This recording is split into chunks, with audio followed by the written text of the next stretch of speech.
संप्रभु राष्ट्र हमारा पड़ोसी देश है, वो इस तरीके की बातें करता है। संप्रभु राष्ट्र किसे कहते हैं आपको पता है? यानी कि सॉवरेनिटी किसे कहेंगे? सॉवरेनिटी का मतलब होता है जब कोई देश किसी दूसरे देश के मामलों में हस्तक्षेप ना करे, हम अपने निर्णय लेने के लिए स्वतंत्र हैं। इस तरह की जो बातें हैं, हमारे कौन सा बोलता था? पड़ोसी देश बोलता था आपका मालदीव। सोचा होगा आपने, सुना भी होगा मालदीव को। वहाँ पिछले साल एक राष्ट्रपति बने थे मुइज्जू, और मुइज्जू साहब ने तो कमाल ही कर दिया। देखो किस तरीके से भारत से वो बोल रहे थे कि अपने सैनिकों को यहाँ से ले जाओ, अपने सैनिकों को यहाँ से ले जाओ, हम संप्रभु राष्ट्र हैं, हम हस्तक्षेप स्वीकार नहीं करेंगे।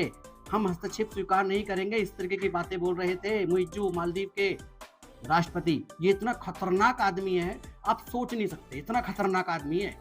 आप चाहे तो अभी देख लेना कितना खतरनाक आदमी है। इस आदमी ने अभी हाल ही में इस इंसान ने चीन से मिलिट्री के साथ समझौता किया है कि चीन की मिलिट्री मालदीव में रहेगी, और चीन ने दावा किया है कि वो फ्री में अपनी आर्मी को मालदीव में रखेगी, यानी कि उसकी राजधानी माले में रखेगी। आप खुद सोचिए कि फ्री में कोई चीज मिल सकती है? अगर आप यूट्यूब भी देख रहे हैं ना, तो ये भी फ्री में नहीं है, यहाँ भी बहुत कुछ मिलता है। तो आप सोचिए कि चीन ऐसा दावा करता है, चीन जैसा देश जो कि हमेशा दूसरों का इस्तेमाल करता है। श्रीलंका के मामले में आप भूल गए होंगे, श्रीलंका का मैटर क्या था? श्रीलंका को वैसे ही चूरन फेंके थे चीन ने, लो चूरन पकड़ो और ले जाओ। और बाद में क्या हुआ? 99 साल के लिए उसका एक बंदरगाह पट्टे पर ले लिया कि अब तुम मजे लो भाइयों। यही हाल आगे चल के किसके साथ होगा? मुइज्जू के साथ होगा। मुइज्जू तो देखो नाच कर रहा है भाई, आप बिल्कुल क्लियर देख लो, नाच कर रहा है। मालदीव डूबने वाला, उपनिवेश बन जाएगा। 298 वर्ग किलोमीटर का एक छोटा सा देश, जो अगर हमारे क्षेत्र में देखे ना, तो मेरठ है, उसका भी 450 वर्ग किलोमीटर सिटी का क्षेत्रफल है। ये लगभग 300 वर्ग किलोमीटर का एक देश, क्योंकि हमारे सामरिक हित हैं हिंद महासागर में, चीन हमसे पंगा आजकल ले रहा है, उसका फायदा ये मालदीव जैसे टुच्चे देश उठाते हैं, टुच्चे देश मालदीव जैसे, और भारत को आंखें दिखाते हैं। आप देखिए, भारत को आंखें दिखा के तुम क्या कर लोगे? छोटे छोटे देश हो तुम, अपने आप को कहते हैं कि ये कट्टर मुस्लिम है। काहे का कट्टर मुस्लिम है भाई? तुम चीन जैसे देश से दोस्ती करो जो अपने यहाँ मस्जिदों को तोड़वा के टॉयलेट बनवा देते हैं। ऐसे देशों से आप दोस्ती करते हैं, फ्रेंडशिप करते हैं, फिर अपने आप को कट्टरता दिखाते हैं। बस हिंदुओं से कट्टरता दिखानी है, भारत से कट्टरता दिखानी है, इस तरीके की चीजें हैं। आप सोचिए कि अभी चीन ने क्या क्या चूरन इनके सामने फेंक दिया है, क्या क्या चूरन फेंक दिया है, समझ रहे ना? क्या चूरन? 12 एम्बुलेंस दे दी है, आर्मी रहेगी इनकी सुरक्षा के लिए, ये इन्होंने समझौता कर लिया है। जिसमें कि मुइज्जू पहले क्या बोल रहे थे कि वो किसी देश के साथ ऐसा समझौता नहीं करेंगे, वो किसी देश की आर्मी नहीं रखेंगे अपने देश के अंदर। अब कैसे रख रहे हैं आप? हालांकि ये अभी विवरण सामने पूरी तरीके से नहीं आए, पूरे तरीके से आएंगे भी कैसे? चीन कभी अपने मैटर को खोलता ही नहीं है।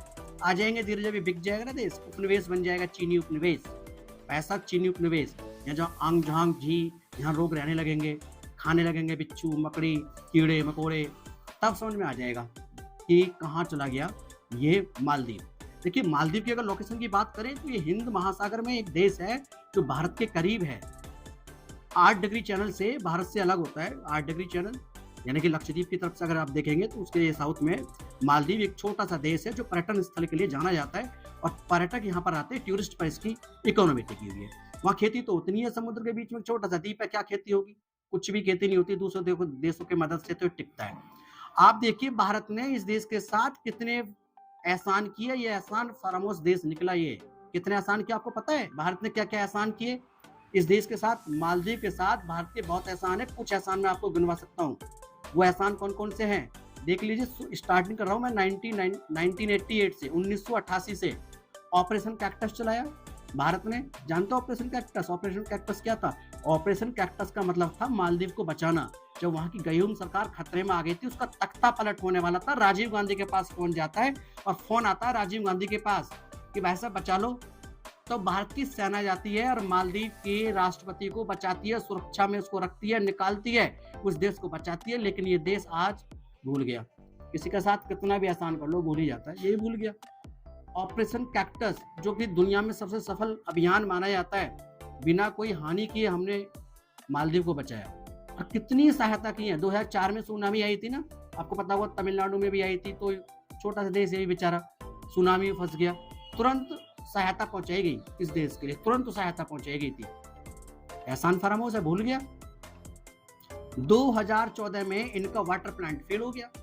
पानी के लिए लोग तड़प रहे थे, वहाँ मरने वाले थे, पानी के लिए तड़प रहे थे, पानी खत्म। देखिए एक बात ध्यान से सुन लेना, आप कॉफी के बिना रह सकते हैं, दूध के बिना रह सकते हैं, चाय के बिना रह सकते हैं, पानी के बिना नहीं रह सकते। पानी के बिना रहना बहुत मुश्किल है। पानी तो हमारे पता है बॉडी का 65 to 70% पानी ही पानी है। तो पानी बहुत जरूरी चीज है। तो उस समय जब वाटर प्लांट फेल हो जाता है ना, तो भारत पानी ऑपरेशन नीर चलाता है। ऑपरेशन नीर 2014 में सुषमा स्वराज विदेश मंत्री थी, जयशंकर उस समय सचिव हुआ करते थे। पानी तुरंत उनको भेजा जाता है। 100 टन पानी 12 घंटे के अंदर मालदीव के अंदर पहुंच जाता है। बोतलें बांट दी जाती है, पानी की कमी दूर कर दी जाती है। लेकिन उस एहसान को भी ये मालदीव भूल गया। आप खुद सोचिए, जिस पर एहसान करते हैं वही भूल जाता है तो उसका क्या हाल होता है। कोई बात नहीं है, इस बार हमने 2024-25 के बजट में इनका कुछ राशन पानी काट दिया। अब ये थोड़े से चिढ़ गए भाई साहब, बोले चलो चीन की तरफ चलते हैं, कुछ समझौते कर ले, कुछ मिल जाएगा, खाना पानी, थोड़ा सा दाना पानी भी मिल गया, कुछ मिल गया तो बहुत होगा। वो तो चुग्गे डालता है चीन। अब वो चुग्गे जब डालेगा ना, तो इन जैसे छोटे छोटे देश है ना, जैसे चीन हो, आपका ये मालदीव हो गया, जैसे आपका पाकिस्तान हो गया, छोटे छोटे देश है ना, ये बस चुग्गा खाने वाले देश हैं। चुग्गा मिलता रहे कहीं से, खाते रहेंगे। तो वही हुआ इसके साथ भी। अब भारत ने जो 770 करोड़ रुपए का बजट पिछले साल दिया था, इस बार 600 करोड़ रुपए का बजट कर दिया। और ये बजट, इस बजट में ये धनराशि में सहायता धनराशि बोल लो, 600 करोड़ रुपए की जो सहायता धनराशि जो मालदीव को जानी है। हम अपने पड़ोसी होने के नाते बहुत सहायता करते हैं। भारत की जो पॉलिसी है नेबरहुड फर्स्ट पॉलिसी है। नेबरहुड फर्स्ट, नेबरहुड मतलब पहले अपने पड़ोसियों की सहायता करो। पड़ोसी अगर अच्छे हैं तो कोई भी उसका जो पड़ोसी देश है वो भी अच्छा होगा। इस नीति को देखते हुए हमेशा हमने अपने पड़ोसी को सहायता पहुंचाई है, अपने पड़ोसी की मदद की है। आप देखो कोरोना काल में क्या हुआ था, मालदीव में वैक्सीन भिजवाती थी तुरंत, कोई भी घटना घटित होती है तुरंत पहुंचवा देते हैं।